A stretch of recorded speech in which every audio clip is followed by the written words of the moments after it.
Roll4Crit.com presents How to Play Coup in 5 minutes or less or more. Coup is the fast-paced bluffing game of political influence, betrayal, and intrigue set in a dystopian future. You can tell it's a dystopia based on these horrible fashion choices. Designed by Ricky Tata and published by Indie Boards and Cards. In Coup, your goal is simply to be the last one standing, while other players are eliminated around you. At the start, each player will be given 2 coins and dealt 2 face-down character cards, which are a secret to everyone but themselves. These cards represent whose political influence you currently hold. There are 5 possible characters in Coup, each with their own abilities, which I'll get to later. On your turn, you must perform 1 action and 1 action only. 3 of these actions are general actions that can be performed by anyone regardless of what cards they hold, and they are: Income. Take 1 coin from the treasury. Boom. Done. Foreign aid. Take 2 coins from the treasury. 2 is better than 1, but this action is riskier as it might be stopped by another player. More on that later. And the action that the game is named after, Coup.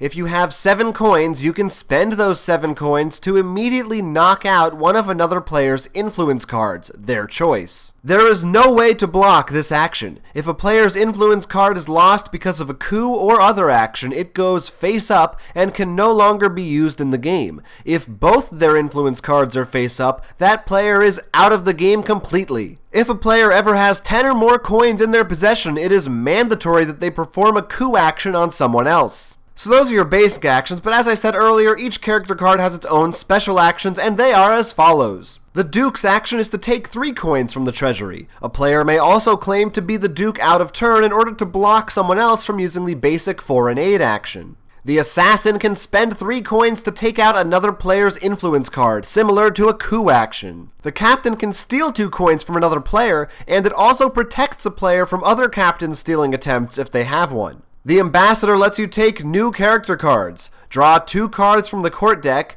add them to your 2 existing cards, then choose any 2 to keep. Return the other 2 to the deck and reshuffle it. The Ambassador also blocks stealing attempts the same way the Captain does. And finally, we have the Contessa, who has no direct action of her own, but protects you against assassination attempts from the Assassin if you claim to have her. After any players attempt at an action, other players must be given an opportunity to react, either with a counteraction such as the Duke's or Contessa's, or with a challenge. Yes, now here's the interesting part. In order to carry out one of these characters' actions or abilities, you don't actually have to have any of those cards in your possession.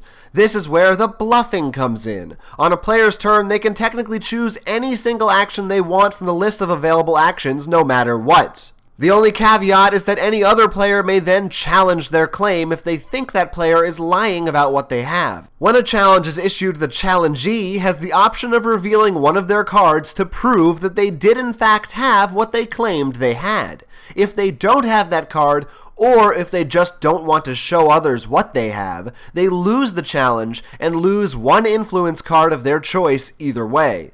If they do reveal the appropriate card, then the challenger must lose an influence. In that case, the challengee returns the used card to the deck, reshuffles it, and draws a new one so that no one can be sure what they have. Successfully challenged actions are cancelled completely. The game keeps going until everyone's out of there but one sole survivor, probably whoever has the best poker face, or the worst fashion sense. In conclusion, take actions, get coins, challenge, lie, steal, kill, coup. That's Coup in a nutshell. Did you get all that?